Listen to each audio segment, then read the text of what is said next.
All right, I'm going to read through the charges that we have on Diddy. So count 2, sex trafficking of Cassie Ventura, not guilty.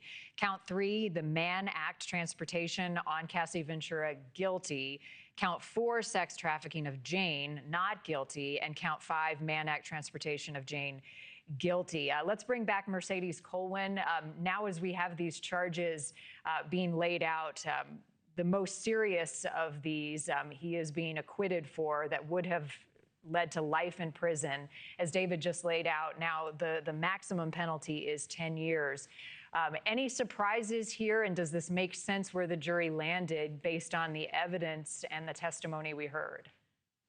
Really surprised about Cassie Ventura. I mean, from all reporting about the way she testified, how clear she was, the amount of violence that she endured as a result of this relationship that she had, the fact that the prosecution brought in an expert, this is Dr. Marni Hughes, that talked about the fact that when these women are in a cycle of violence, it's very hard for women and men, obviously, if they're also in a violent relationship, to withdraw from those relationships, that there is this incredible psychological hold that batterers have with their partners that they're battering. It's just it's a big surprise. As I said earlier, Jane Doe, not a surprise because she had to, during cross-examination, admit that she still accepted $10,000 a month from Combs to meet her expenses. So that certainly would undercut her credibility.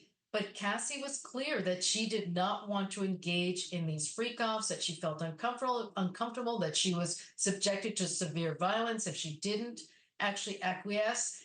But of course, consent is a very murky issue.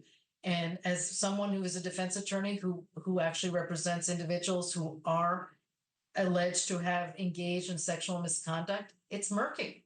And those types of cases, if the jury does not believe the victims, it really leads to an acquittal. And obviously, the defense did a masterful job of doing effective enough cross-examination to show that both women must have consented to what they alleged they didn't. Again, not guilty on that major count 1 charge of racketeering conspiracy that would have led to life in prison. Mercedes, stand by. I want to go back to Alicia Nieves. She is outside the courthouse in New York. There are microphones set up. Once this is read formally before the court, then we expect people to be spilling out into the street and we'll address the media. Just set the scene for us, Alicia. Who's there and what we think may happen next?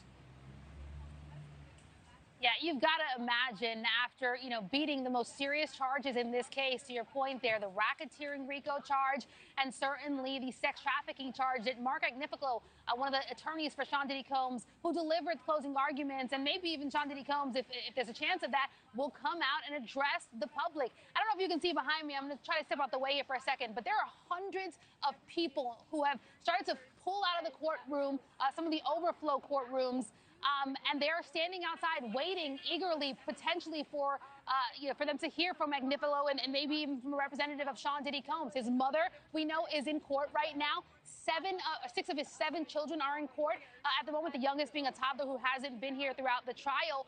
But again, any moment now, somebody from the defense side or from Sean Diddy Combs' family could speak. And so you have hundreds of people here.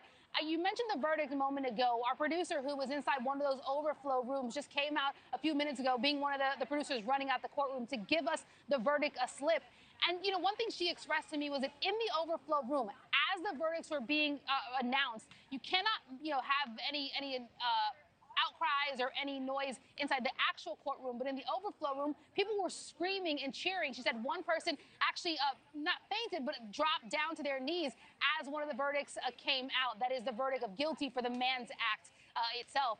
This is going to be an exciting moment for many people, or at least a charged moment for many people. Hundreds whom are outside this courtroom just waiting any moment for the defense possibly to talk, or somebody from Diddy's family. Again, he beat the serious charges here, the charges where he was facing 15 years to life, and as best we understand, and I think our legal expert said it a moment ago, he potentially could do time served or just get a fine for the Mann Act charges that he was found guilty on, those 2 counts.